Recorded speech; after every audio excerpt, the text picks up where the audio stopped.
പുതുപ്പള്ളിയിലെ കരോട്ട് വള്ളക്കാലിൽ വീട്. പുതുപ്പള്ളിക്കാരുടെ സ്വന്തം കുഞ്ഞൂഞ്ഞിന്റെ വീട്. കുറച്ചുകൂടി വ്യക്തമായി പറഞ്ഞാൽ കേരളത്തിന്റെ മുഖ്യമന്ത്രി ഉമ്മൻചാണ്ടിയുടെ പുതുപ്പള്ളിയിലെ തറവാട് വീട്. ഓണമായാലും വിഷുവായാലും ക്രിസ്മസ് ആയാലും പുതുപ്പള്ളിക്കാരെ ഒഴിച്ചു നിർത്തിയ ഒരു ആഘോഷം മുഖ്യമന്ത്രിക്കില്ല. അതുകൊണ്ട് ഇത്തവണയും ഓണത്തിന് മുഖ്യമന്ത്രി പുതുപ്പള്ളിയിലെത്തി. നല്ല തിരക്കാണ്. ഈ തിരക്കിനിടയിൽ മുഖ്യമന്ത്രിയുടെ ഓണവിശേഷങ്ങളിലേക്ക് അല്പസമയം.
നല്ല ദിനം തുല്യം അറിയാം കൊണ്ടാളൂതരെ ദൂരസമാനം ക്രോഡോസിൽ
ഓണക്കാലമാകുമ്പോൾ ഇത്തരം ചില സൗഹൃദ കൂട്ടായ്മകൾ നടക്കാറുണ്ട് പുതുപ്പള്ളിയിലെ ഈ വീട്ടിൽ.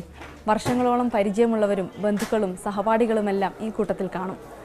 മലയാളിയെ സംബന്ധിച്ചിടത്തോളം ഓണം വലിയ ഗൃഹാതുരതയാണ്. എങ്ങനെയാണ് മുഖ്യമന്ത്രി പുതുപ്പള്ളിയിലെ പഴയ ഓണക്കാലങ്ങളെ ഓർത്തെടുക്കുന്നത്? ഞാൻ വളരെ ചെറുപ്പകാലത്തുള്ള ഓണാഘോഷങ്ങൾ ഞാൻ എപ്പോഴും ഓർക്കാറുണ്ട്. ഇന്നത്തേനേക്കാളൊക്കെ ഏറ്റവും ഓർമ്മയിൽ നിറഞ്ഞു നിൽക്കുന്നതും മധുരകരമായ ഓർമ്മകളുള്ളതുമുള്ളത് ചെറുപ്പകാലത്തെ കുട്ടിക്കാലത്തെ ഓണങ്ങളാണ്. അന്ന് ബന്ധുക്കൾ സുഹൃത്തുക്കളെല്ലാം ഉള്ള ഒരു സംഗമം, അതുപോലെ തന്നെ ഓണക്കളികൾ, അതൊക്കെ ഇന്നും ഓർമ്മയിൽ നിറഞ്ഞു നിൽക്കുകയാണ്. അങ്ങനെ ഓണക്കളിയിൽ മുഴുകി ക്ഷീണിച്ച് തളർന്നു വന്നിട്ട് ഉള്ള ഒരു ഓണസദ്യയാണ്. അപ്പോൾ അതിന് സ്വാദ് കൂടും. പിന്നെ ഓണസദ്യ കഴിഞ്ഞതിന് ശേഷം വീണ്ടും അതിലേക്ക് തന്നെ. അങ്ങനെ വളരെയധികം സന്തോഷകരമായ സാഹചര്യത്തിലാണ്. അന്നത്തെ ഞങ്ങളുടെ ഇവിടുത്തെ പ്രധാനപ്പെട്ട വിനോദം എന്ന് പറയുന്ന ഒന്ന് ഊഞ്ഞാലാടുക, 2 ഓവർ ഓവർ എന്ന് പറഞ്ഞ കളി ഉള്ള ഇതാണ്. ഇങ്ങനെ ചിരട്ട ഇങ്ങനെ അടുക്കി വെച്ച് ഇതാക്കും, എന്നിട്ട് പന്ത് വെച്ചെറിയും. എറിഞ്ഞ് വീഴ്ത്തി കഴിഞ്ഞാൽ മറു സൈഡുകാർ വന്ന് അതുപോലെ വെക്കണം. ആ വെക്കുന്ന സമയത്ത് ഈ പന്ത് വെച്ച് ആർക്ക് വേണേലും എറിയാം, ഈ വെക്കുന്ന ആളിനെ അല്ലെങ്കിൽ ആ വെക്കുന്ന ഗ്രൂപ്പിൽപ്പെട്ടവരെ. അപ്പോൾ അങ്ങനെ വന്ന് എറിഞ്ഞ് പലരും ഏറുകൊള്ളും. ഏറുകൊണ്ടേച്ച് ഈ പന്ത് തെറിച്ചു പോകുന്ന വീണ്ടും പന്തെടുത്ത് എറിയുന്നതിന് മുമ്പ് ഇത് അടുക്കി വെക്കുക എന്നുള്ളതാണ് ഏറ്റവും വലിയതായിട്ടുള്ളത്. അപ്പോൾ അതങ്ങനെ ഒത്തിരി ആളുകൾ നിന്ന് കണ്ട് ഈ ഏറ് കിട്ടുമ്പോൾ ആളുകൾ നിന്ന് കൈയടിക്കുക, ചിരിക്കുകയാണ്. വേദന ഒടുക്കുന്നവർ അത് ഇതാകും. അങ്ങനെയൊക്കെയുള്ള ഒത്തിരി കാര്യങ്ങളുണ്ട്.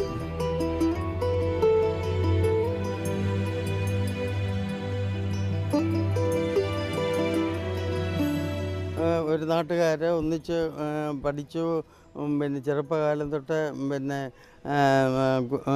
കുട്ടിയും കൊല്ലും കളിക്കുന്ന രീതിയിൽ ഉള്ള ബന്ധമാണ്. ആ ബന്ധത്തിൽ പിന്നെ വിട്ടുപിരിയാൻ മേലാത്ത സ്നേഹത്തിലങ്ങായി. പിന്നെ പുള്ളിയുടെ ചെയ്തികളെപ്പറ്റി വർണ്ണിക്കാൻ തുടങ്ങിയാൽ ഒരു നാളുകളോളം ഇരുന്ന് പറഞ്ഞ തീരിയല്ല.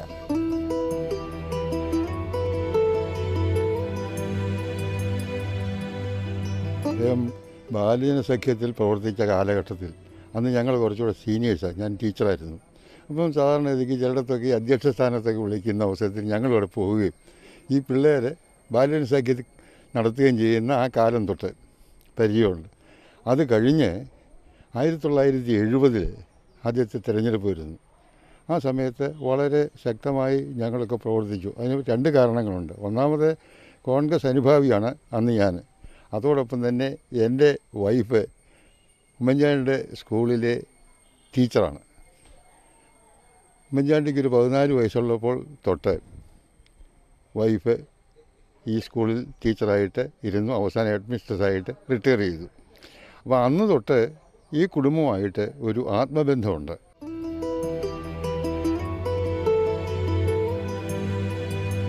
ഓണത്തിനിപ്പോൾ പല മുഖങ്ങളുണ്ട്. കുട്ടിക്കാലത്തുനിന്ന് വരുന്നു, പിന്നെ സാറ് സജീവ രാഷ്ട്രീയത്തിലേക്ക് വരുന്നു, പിന്നെ കല്യാണം കഴിഞ്ഞിട്ടുള്ള ഓണം, പിന്നീട് പ്രതിപക്ഷ നേതാവായിട്ടുള്ള ഓണം, മുഖ്യമന്ത്രിയായിട്ടുള്ള, അങ്ങനെ ഓണം ഒരുപാട് ഘട്ടങ്ങളിലൂടെ ഓണം ആഘോഷിക്കപ്പെടുന്നുണ്ട്. അപ്പം ഈ സമയത്ത് ഇപ്പം ഓണത്തിനൊക്കെയുള്ള ആഘോഷിക്കാനുള്ള സമയം ഓണമൊക്കെ പഴയതുപോലെയുള്ള ഒരു സന്തോഷമോ സംതൃപ്തിയോ ഇന്ന് കുറേ അധികം യാന്ത്രികമായിട്ടുള്ള ഇതാണ്. ഓണാഘോഷം എന്നൊക്കെ പറഞ്ഞാൽ ഇപ്പം ഗവൺമെൻറ് തലത്തിലുള്ള ആഘോഷം അതൊക്കെ അറേഞ്ച്ഡാണ്. പക്ഷെ യഥാർത്ഥ ഓണാഘോഷം എന്ന് പറഞ്ഞാൽ ഗ്രാമപ്രദേശങ്ങളിലെ ജനങ്ങൾ സ്വയം നടത്തുന്ന ഓണവും ഓണാഘോഷവും ആ പരിപാടികളൊക്കെയാണ്. അതിനകത്തുള്ള ഒരു സന്തോഷവും സംതൃപ്തിയും ഈ ഔദ്യോഗിക തലത്തിലുള്ള ഓണാഘോഷങ്ങളിൽ ഉണ്ടാകുമെന്ന് എനിക്ക് തോന്നുന്നില്ല.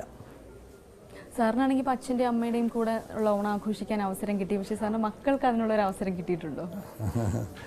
അതിപ്പം നമ്മുടെ പല സാഹചര്യങ്ങളാണ്, അത് അവരും ഉൾക്കൊള്ളും.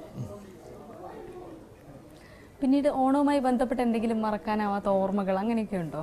ഞാൻ MLA ആയി കഴിഞ്ഞതിന് ശേഷം തിരുവോണ ദിവസം വന്ന് വീട്ടിൽ വന്ന് ഓണം ഉണ്ണുക എന്നുള്ളതൊന്നും അന്ന് സാധിക്കത്തില്ല.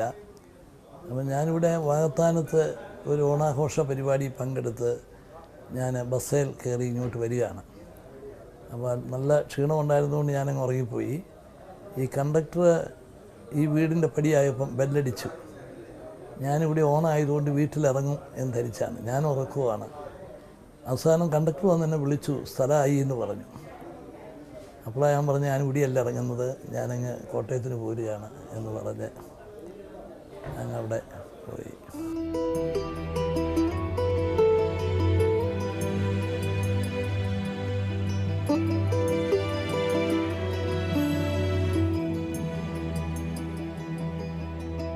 തെരഞ്ഞെടുപ്പ് കാലത്താണെങ്കിലും ഒരു സൗഹൃദ ബന്ധം, വലിപ്പച്ചെറുപ്പമില്ലാതെ എല്ലാവരോടും ഒരു സൗഹൃദ ബന്ധം പുലർത്തുന്നതിന് അദ്ദേഹം ഒരു അമിതമായിട്ടുള്ള ആവശ്യം കാണിക്കുന്ന വ്യക്തിയാണ്.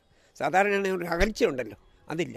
എല്ലാവരുമായിട്ടൊരു സമഭാവന പോകാനുള്ള, അത് പ്രായം കുറഞ്ഞവരോടും സമപ്രായക്കാരോടും ചില പ്രായം കൂടിയവരാണ്, എല്ലാവരോടും ആ സൗഹൃദ ബന്ധം കാത്തു സൂക്ഷിക്കുന്നതിന്.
സംസാരിച്ചപ്പോൾ ഇവരൊക്കെ പറഞ്ഞു ആരോടും ഒരു ശത്രുത വച്ച് പുലർത്താത്ത ഒരാളാണ് മുഖ്യമന്ത്രി. അത്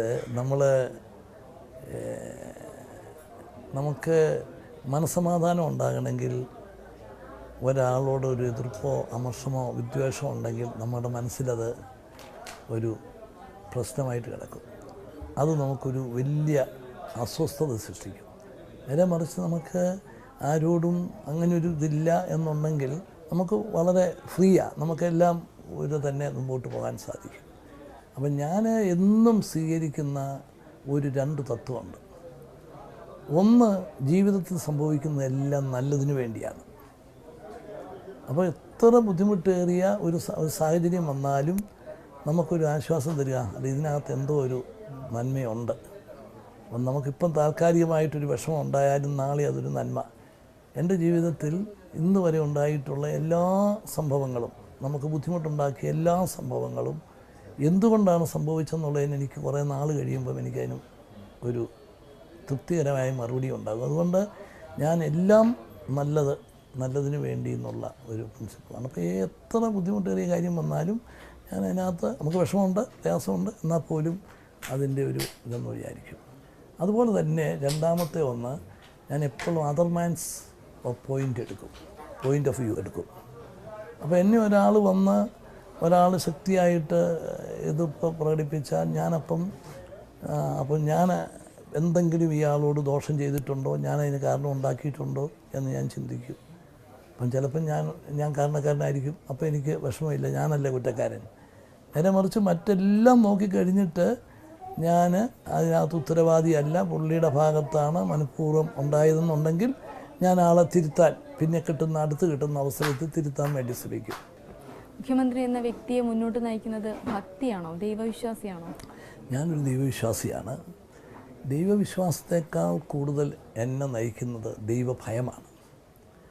ശരി ചെയ്താൽ നന്മ കിട്ടും, തെറ്റ് ചെയ്താൽ ശിക്ഷ കിട്ടും. അപ്പം ഞാൻ ദൈവവിശ്വാസിയാണ്. വിശ്വാസത്തേക്കാൾ കൂടുതൽ എനിക്ക് ദൈവഭയമാണ്.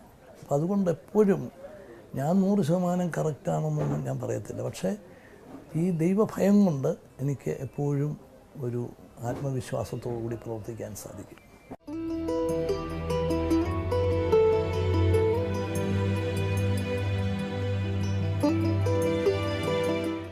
ഇപ്പോൾ ബന്ധുക്കളും സുഹൃത്തുക്കളുമായിട്ടൊന്നും സാറിന് ഓണസമയത്ത് ചിലവഴിക്കാൻ പറ്റാറില്ല, അങ്ങനെ ചില വിഷമങ്ങൾ ഉണ്ടായിട്ടുണ്ടോ പൊതുജീവിതത്തിനിടയിൽ? അത് പിന്നെ ഫീൽ ചെയ്യും, പക്ഷേ അത് പിന്നെ ഇതിൻ്റെ ഭാഗമാണ്, നമ്മൾ സഫർ ചെയ്തേ പറ്റൂ. കാരണം ഇപ്പം തന്നെ ഓണത്തെക്കുറിച്ചുള്ള ചർച്ച നടക്കുമ്പോൾ തന്നെ എൻ്റെ മനസ്സിൽ അടുത്ത പരിപാടി ഡേറ്റ് ആകുന്നല്ലോ എന്നുള്ളതാണ്. അപ്പം ഓണാഘോഷങ്ങളിലും ഇപ്പം അന്നൊരു 10-20 പരിപാടികൾ വരും. എനിക്ക് വരുന്ന ഏറ്റവും വലിയ ബുദ്ധിമുട്ട് ഇതാണ്. അപ്പോൾ ഒരു പരിപാടിയിലും നമുക്കൊന്നും ആസ്വദിക്കാൻ പറ്റില്ല. മറ്റേത് ചെറുപ്പത്തിലെ ഓണമെന്ന് പറഞ്ഞാൽ നമ്മളതിലങ്ങ് ആസ്വദിക്കുക, കാരണം നമ്മളതിനകത്ത് ഫുൾ ടൈമാണ്. ഇത് നമ്മൾ ഒരു സ്ഥലത്ത് ചെല്ലുമ്പം വേറെ 2 സ്ഥലത്തേക്കുള്ള പരിപാടി ലേറ്റായിരിക്കുക. അപ്പം അത് നമ്മളെ അലട്ടിക്കൊണ്ടിരിക്കും. വീട്ടുകാർ പരാതി പറയാറുണ്ടോ? അപ്പയെ കിട്ടുന്നില്ല, അങ്ങനെയൊക്കെ കുട്ടികളായാലും പരാതിയായിട്ട് വരാറുണ്ടോ? പക്ഷെ അതൊക്കെ അവർ ഇപ്പം പിന്നെ സ്വയം അത് ഉൾക്കൊണ്ട് കഴിഞ്ഞിരിക്കുന്നു, അല്ലാതെ നിർത്തിയില്ല. ഓണത്തിൽ ചെറുപ്പത്തിൽ ഇവിടെ തന്നെ ആയിരുന്നല്ലോ, വളരെ ചെറുപ്പത്തിൽ ഇവിടെ തന്നെയാണല്ലോ. പിന്നെ പ്രായമായി കഴിഞ്ഞ് അങ്ങനെ ഓണത്തിന് അങ്ങനെ കളികൾക്കൊന്നും കൂടാറില്ലല്ലോ. ഞങ്ങൾ ചെറുപ്പത്തിലെ ഞങ്ങൾക്കൊരു സ്കൂളുണ്ട്, ഇവിടിന് പുറകിലെ സ്കൂള്. അപ്പോൾ അവിടെ ഞങ്ങൾ നാടൻ പന്ത് കളി പോയിട്ടുണ്ട്, നാടൻ പന്ത് കളിയുണ്ട്. പിന്നെ ഇവിടെ അടുത്ത് തന്നെ കുന്നുകോടം എന്നൊരു സ്ഥലമുണ്ട്, അത് ചെറുപ്പത്തിലാണ്. അവിടെ ചിരട്ട ഇങ്ങനെ അടുക്കി വെച്ചൊരു കളി, എൻ്റെ പേര് കറക്റ്റ് ഓർക്കുന്നില്ല. അത് ഈ ഓലപ്പന്ത് ഉണ്ടാക്കിയിട്ട് ഓലപ്പന്തിനാണ് എറിയുന്നത്, പിന്നെ ചിരട്ട താഴെ വീഴുമ്പം അങ്ങനെ ഒരു കളിയെക്കുറിച്ച് ഓർക്കുന്നുണ്ട്. പുതുപ്പള്ളി ഓണത്തിന് വന്നു കഴിഞ്ഞാൽ എല്ലാവരുടെ ഓണത്തിന് ഒന്നിച്ചിരുന്ന് ഭക്ഷണം കഴിക്കാറുണ്ട്, ഇല വെട്ടി താഴെ ഇരുന്ന് കഴിക്കാറുണ്ട്. ഞങ്ങൾ ഓണം എന്ന് പറയുമ്പോഴത്തേക്ക് പായിട്ടിട്ട് അതേ ഇരുന്ന് വാഴയില ഇട്ട് ചോറുന്നു. എപ്പോഴും ആൾക്കൂട്ടത്തിൻ്റെ നടുവിലാണ്. എങ്ങനെയാണ് ഈ ഒരു ലൈഫ് എൻജോയ് ചെയ്യുന്നത്? ഞാൻ പലപ്പോഴും പറഞ്ഞിട്ടുണ്ട്, ഞാൻ ഏറ്റവും കൂടുതൽ ഭയപ്പെടുന്നത് ഏകാന്തതയാണ്. കാരണം ഒറ്റയ്ക്കാകുക എന്ന് പറഞ്ഞാൽ എനിക്ക് ചിന്തിക്കാൻ മേല. എപ്പോഴും ആളുകളൊക്കെ ആകുമ്പം അത് ആസ്വദിക്കാനും അത് പൂർണ്ണമായ അതിസംതൃപ്തി കൊണ്ടും നമുക്ക് പോകാൻ സാധിക്കും. ഒറ്റയ്ക്കായി കഴിഞ്ഞാൽ ഒരു വിമ്മിഷ്ടമാണ്, ഒരു വീർപ്പുമുട്ടലാണ്. ഇപ്പോൾ ചിങ്ങം പിറന്നു, എനിക്ക് തോന്നുന്നു സാറിനെ സംബന്ധിച്ചിടത്തോളം ഒരുപാട് രാഷ്ട്രീയ പ്രതിസന്ധികൾക്കൊക്കെ ഇടയിലും കുറച്ചുകൂടെ മനസ്സമാധാനമുള്ള ഒരു കാലഘട്ടമാണെന്ന് വിചാരിക്കുന്നുണ്ടോ? അതെ, എന്നെ സംബന്ധിച്ചിടത്തോളം ഈ പ്രശ്നങ്ങൾ ഒഴിഞ്ഞിട്ട് നമുക്ക് കാര്യങ്ങൾ ചെയ്യാനൊക്കത്തില്ല. അതുകൊണ്ട് പ്രശ്നങ്ങൾ അതൊരു വഴിക്ക്, നമ്മൾ ചെയ്യേണ്ട കാര്യങ്ങളും ഉത്തരവാദിത്വങ്ങളും നമ്മുടേതായ വഴിക്ക്, അത് ഞാൻ എന്നും സ്വീകരിച്ചിട്ടുള്ള ഒരു സമീപനമാണ്. കാരണം അല്ലെങ്കിൽ നമുക്ക് വലിയ നഷ്ടം വരും. അതുകൊണ്ട് ഞാൻ ഇപ്പോഴത്തെ മാത്രമല്ല എല്ലാ കാലത്തും സ്വീകരിക്കുന്ന പൊതുവായ ഒരു സമീപനമാണ്. സ്വാഭാവികമായിട്ട് ഒരു രാഷ്ട്രീയക്കാരൻ്റെ ജീവിതത്തിൽ പ്രശ്നങ്ങൾ ഒഴിഞ്ഞ് നമുക്ക് കാണാൻ പറ്റില്ല. പക്ഷേ ഇത്തവണ ഉണ്ടായ പ്രശ്നങ്ങളിൽ കുടുംബത്തെ പോലും വലിച്ചിഴച്ചപ്പോൾ ഒരുപാട് ദുഃഖം ഉണ്ടായില്ലേ? അല്ല, ദുഃഖമുണ്ട്. പക്ഷേ ദുഃഖിച്ചിരിക്കാൻ പറ്റില്ലല്ലോ. നമുക്ക് പ്രവർത്തിച്ചേ മതിയാവൂ. പ്രത്യേകിച്ച് പല ഉത്തരവാദിത്തങ്ങളും നിറവേറ്റേണ്ട സമയമാണ്. കേരളം വികസനവും കരുതലും എന്ന ഒരു മുദ്രാവാക്യവുമായിട്ട് വളരെ വേഗത്തിൽ മുമ്പോട്ട് കൊണ്ടുപോകാൻ നമ്മൾ കമ്മിറ്റഡാണ്. അപ്പോൾ ആ കാര്യങ്ങളിൽ ഒരു നിമിഷം പോലും ഒരു നഷ്ടമുണ്ടാകാതിരിക്കണം, ഇതാണ് എൻ്റെ ആഗ്രഹം. അപ്പോൾ അതുകൊണ്ട് വിവാദങ്ങളും തർക്കങ്ങളും സമരങ്ങളും ഒക്കെ ഒരു വഴിക്ക്, അതേസമയം തന്നെ നമ്മൾ ചെയ്യേണ്ട കാര്യങ്ങൾ ഒന്നുപോലും വൈകിക്കാതെ ചെയ്യണം എന്നെനിക്ക് നിർബന്ധമുണ്ട്. എനിക്ക് ആ കാര്യത്തിൽ അഭിമാനമുണ്ട്. ഈ പ്രശ്നങ്ങളൊക്കെ നടക്കുമ്പോഴും ഗവൺമെൻറ് ചെയ്യേണ്ട എല്ലാ തീരുമാനങ്ങളും യഥാസമയം തന്നെ നടത്തിക്കൊണ്ടാണ് മുമ്പോട്ട് പോകുന്നത്. ഇപ്പം തന്നെ 3 കാര്യങ്ങൾ ഞങ്ങൾ ലിസ്റ്റ് ചെയ്തിട്ടുണ്ട്. പിന്നെ വിലക്കയറ്റം, റോഡുകൾ മെച്ചപ്പെടുത്തുക, കാലവർഷക്കെടുതിയിൽ ദുരിതം അനുഭവിക്കുന്നവർക്ക് ആശ്വാസം എത്തിക്കുക. ഈ 3 കാര്യങ്ങൾ ഓരോ ദിവസവും മോണിറ്റർ ചെയ്തുകൊണ്ട് ഇരിക്കുകയാണ് ഈ കാര്യങ്ങൾ.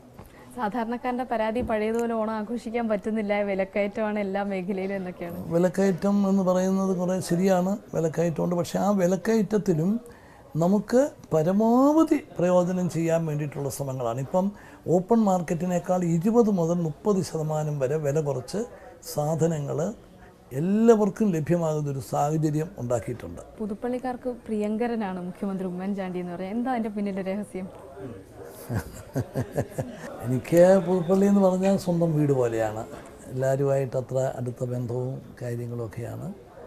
ഞാനിവിടെ ഒരു അതിഥിയായിരിക്കത്തില്ല, ഒരിടത്തും എല്ലായിടത്തും ഞാൻ വീട്ടുകാരനായിരിക്കും.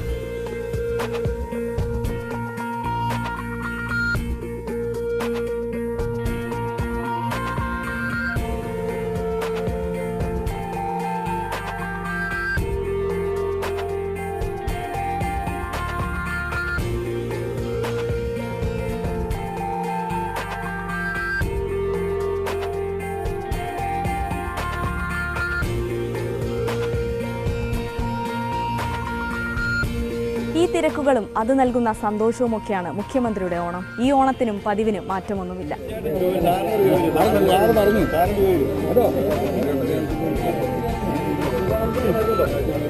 ജയ